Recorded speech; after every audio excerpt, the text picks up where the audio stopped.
ஆனால் இலைப்பாறணுன்ற விருப்பம் இருந்தும் கூட நம்முடைய மனம் என்ன பண்ண மாட்டேங்குது அப்படின்னா இலைப்பாற மறுக்கிறது. எத்தனை பேர் ஆமேன்னு சொல்கிறீங்க இதுக்கு? Yes sister, it's true. நான் சொல்கிறேன் அது இலைப்பாருன்னு, ஆனால் அது எனக்கு மேலே பேசுது என்கிட்ட. நீ எப்படி இலைப்பாற முடியும்? உன் வீட்டில் இவ்வளோ பிரச்சனை இருக்கே, நீ எப்படி இலைப்பாற முடியும்? உனக்கு உன் ஃப்யூச்சர் பற்றி உனக்கு தெரியுமா? நீ எப்படி இலைப்பாற முடியும்? உன் பிள்ளைய பாரு எப்படி இருக்கான் அவன், அப்படி இப்படி எதையாவது ஒன்று நமக்கு காண்பிச்சு how can you take rest, how are you sleeping? ஏன்னா அந்த வசனம் எப்படி இருக்குன்னா, நான் படுத்து நித்திரை செய்தேன் அப்படின்னா அவர் வந்து ஸ்லெப்ட் அப்படின்னு தான் இங்கிலீஷ்ல இருக்கு. அப்படின்னா அவர் வந்து அசந்து தூங்கிட்டார் தாவீது. அது வனாந்திரமா இருந்தா கூட அவருடைய சரீர சோர்வோ என்னமோ அவர் ஒரு தூக்கத்தை தூங்குறாரு. பட் அவர் திடீர்னு தூங்கிட்டு இருக்கிறவர் திடீரென்று அலறி எழும்புறாரு. இப்ப அவர் எழும்பும் பொழுது நான் விழித்து கொண்டேன். ஆனா விழித்த உடனே ஒரு பதட்டம். எப்படியுமே அந்த மாதிரி மிட் நைட்ல விழிச்சவங்களுக்கு அதோட experience. You just get up, you அப்படி பேனிக்கா, ஓ ஜாலி அப்படி எழும்புவீங்க. இல்ல யுவர் ஹார்ட் வில் பேனிக். வை ஆம் அவேக்? ஏன் 3 மணிக்கு நான் முழிச்சிருக்கேன், ஏன் 2 மணிக்கு எனக்கு முழிப்பு வந்துச்சு, வாட் இஸ் த ப்ராப்ளம் அப்படின்ற ஒரு பேனிக் நமக்கு வரும். அந்த பேனிக்ல டேவிட் சொன்ன வார்த்தை என்ன சொல்றாருன்னா, கர்த்தர் என்னை தாங்குகிறார். அல்லேலூயா. எல்லாரும் சொல்லுங்க இந்த வார்த்தையை. I want you to declare, கர்த்தர் உங்களை என்ன தாங்குறார். அது இங்கிலீஷ்ல எப்படி இருக்கு அப்படின்னா, the Lord sustained me.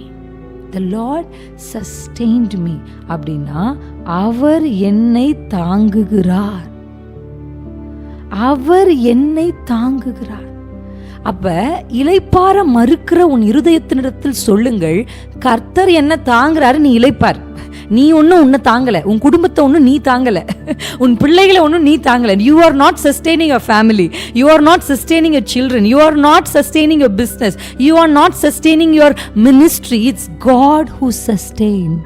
எதுவும் நம்ம தான் தாங்குற மாதிரி ஏன் தூங்க மறுக்கிறீங்க? நீங்க தூங்குங்க, அவர் தான் தாங்குறேன்னு சொல்றாருல்ல. ஏன் நம்ம சம்டைம்ஸ் we reject. எப்படி நம்ம அந்த ரெஸ்ட்டை ரிஜெக்ட் பண்ணுறோம். I want to continue the word from the rest. நம்ம நிறைய டைமில் வி ரெஃப்யூஸ் டு ரெஸ்ட். இல்லை முடியாது, என்னால் ரெஸ்ட் எடுக்கணும். நான் எப்படி ரெஸ்ட் எடுக்குது? பிகாஸ் நீங்கள் நினைக்கிறீங்க நம்ம தான் எல்லாத்தையுமே தாங்குறோம், நம்ம தான் எல்லாத்தையும் பண்ணுறோம். அட் டைம்ஸ் யூ திங்க், ஐயோ நம்ம தான் சொல்கிற. நீ இல்லை.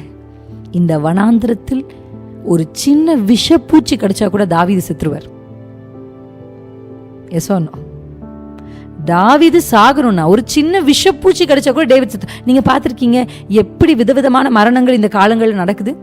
ஒரு சின்ன பூச்சி கடிச்சு, என்ன பூச்சி கடிச்சதுன்னே தெரியல சார். என்ன பூச்சி தன்னை கடித்தது என்று அறியாமலேயே மருத்துவர்களால் மருத்துவ உதவி செய்வதற்கு முன்பாகவே மரணத்தை சந்தித்தவர்கள் நான் கேட்டேன் சமீபத்தில். சோ இட் இஸ் லைக், யாரு தாங்குறாருன்னா கர்த்தர் தான் நம்மளை தாங்குறார். அல்லேலூயா. ஸோ நம்ம ரொம்ப கவலைப்பட்டு, ரொம்ப கலங்கி, ரொம்ப எதிர்காலத்தை குறித்து நீங்க பயப்பட வேண்டிய அவசியம் இல்லை. உங்கள் நம்பிக்கை நீ இளைப்பார். அல்லேலூயா.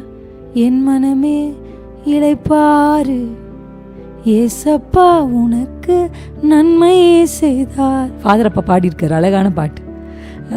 ஏன் இளைப்பார்? ஏன் உனக்கு நன்மை செய்கிற ஒரு தேவன் உண்டு. Hallelujah. So rest when you.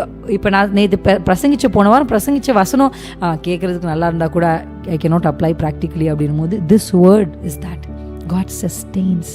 God sustains. நீங்கள் என்னோடு கூட நெகேமியாவின் புத்தகம் 9வது அதிகாரம் 21வது வசனத்தை நம்ம வாசிக்கலாம். நெகேமியாவின் புத்தகம் 9வது அதிகாரம் 21ஆம் வசனம். If possible we can go back to நம்ம 20வது வசனத்தை கூட வாசிப்போம். ஆனால் அதுக்கு முன்னாடி நம்ம விசேஷமாக இந்த வசனத்தை 20 நெகேமியா சாப்டர் 9 verse 21 நம்ம வாசிக்க போகிறோம். நெகேமியா 9:21. இப்படி 40 வருஷமாக வனாந்திரத்தில் அவர்களுக்கு ஒன்றும் குறைவுபடாத படிக்கு அவர்களை பராமரித்து வந்தீர். Hallelujah, hallelujah. For 40 years God sustained them. எங்க சஸ்டெயின் பண்ணாரு, எங்க பராமரித்து வந்தார் அப்படின்னா வனாந்திரத்தில். Hallelujah. வனாந்திரமே ஆனாலும் உங்கள் ஆத்துமா இளைப்பாற வேண்டும். ஏனென்றால் அந்த வனாந்திரத்திலும் உங்களை குறைவில்லாமல் நடத்த ஒரு கர்த்தர் உங்களோடு கூட இருக்கிறார். Don't see the situation. Look at the Lord. Look at the Lord. நீங்க பாருங்க, அவங்க எதில் நடந்து வந்தாங்கன்னா வனாந்திரத்தில் எழுதியிருக்கு.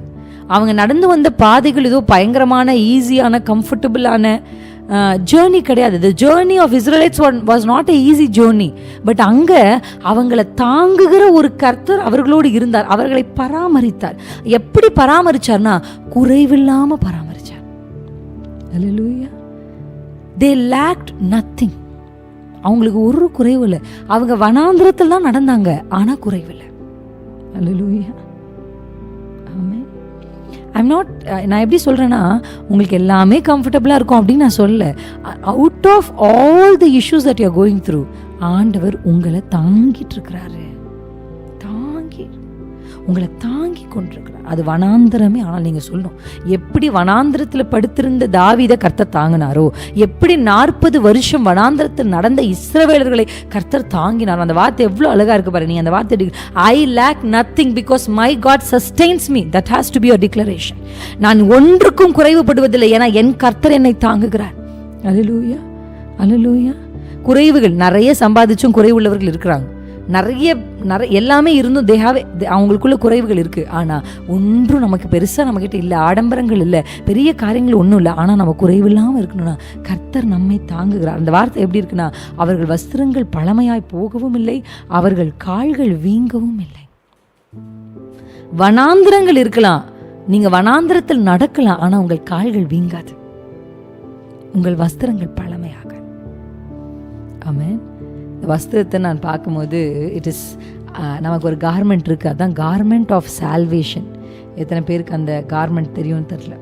நம்ம எவ்வளோ போராட்டத்தின் நடுவில் நடந்தாலும் இந்த கார்மெண்ட் ஆஃப் சால்வேஷன் பழமையாகவே ஆகாது. நம்ம அந்த முந்தைய வசனத்தை வாசிக்கலாமா? 9ஆம் அதிகாரத்தில் 20வது வசனத்தை உங்களுக்காக நான் வாசிக்கிறேன். 19 வாசிப்போம். நீர் உம்முடைய மிகுந்த மனதுருக்கத்தின்படி அவர்களை வனாந்திரத்திலே கைவிடவில்லை. அல்லேலூயா. அவர்களை நீர் வனாந்திரத்தில் என்ன செய்யவில்லை? கைவிடவில்லை. எல்லாரும் சொல்லுங்க, நான் வனாந்திரத்திலே இருந்தாலும் கர்த்தர் என்னை கைவிட மாட்டார். நான் வனாந்திரத்திலே நடந்தாலும் ஐ வில் லேக் நத்திங். எனக்கு ஒன்றும் குறைவுபடாது. என் பாதைகள் வனாந்திரமாக இருந்தாலும், என் சிச்சுவேஷன் அப்படி எனக்கு ஒருவேளை காட்சி அளித்தாலும், எனக்குள்ள கலக்கம் வந்தாலும், கேள்வி வந்தாலும், நீங்கள் சொல்ல வேண்டிய வார்த்தை, அவர் என்னை கைவிடவில்லை, கைவிட மாட்டார். அல்லேலூயா. அவர்களை வழிநடத்த பகலிலே மேக ஸ்தம்பத்தையும் அவர்களுக்கு வெளிச்சத்தையும், அவர்கள் நடக்க வேண்டிய வழியை காட்ட இரவிலே அக்கின ஸ்தம்பமும் அவர்களை விட்டு விலகவில்லை. அல்லேலூயா. விட்டு விலகவில்லை. நீங்கள் ஏன் நம்ம மனசு இளைப்பாற மாட்டேங்குது? why it is not taking rest அப்படின்னா, அதுக்கான காரணம் கர்த்தர் நம்ம கூட இருக்கிறாருன்னு இருந்தால் நம்ம கண்டிப்பாக பயப்படவே மாட்டோம். உண்மையா இல்லையா? இந்த பதட்டத்திற்கான காரணம், இதில் எப்படி கர்த்தர் என் கூட இருப்பார், இது நடக்குது, கர்த்தர் என் கூட இருக்காரா? பிசாசு எடுக்கிற ஃபஸ்ட்டு நம்மளை அட்டாக் பண்ணுறது என்ன தெரியுமா? நம்ம ஃபெய்த்து தான். அவன் என்ன சொல்கிறான்னா, உன் கூட கர்த்தர் இருக்காரா? அந்த வசனத்தில் வாசிக்கிறோம், கைவிடவில்லை. அவர்கள் வனாந்திரத்தில் நடந்தார்கள், ஆனால் அவர்கள் கையை கர்த்தர் விடவில்லை. அவர்கள் இருளில் நடந்தார்கள், ஆனால் அவர்களுக்கு வெளிச்சத்தையும் அவர்களுக்கு வழியையும் காட்டுகிற ஒரு அக்கினி ஸ்தம்பம் அவர்களுக்கு முன் சென்றது. அவர்கள் வெயிலில் கொளுத்த வெயில நடந்தாங்க, ஆமா, ஆனா அவர்களை மூடுகிற ஒரு மேக ஸ்தம்பம் அவர்களுக்கு இருந்தது. Hallelujah. No matter you're walking in the rain or you're walking in the sun, எதற்கு கீழே, you're walking in the darkness or you're walking in the wilderness, whatever your path is, the Lord will never leave you.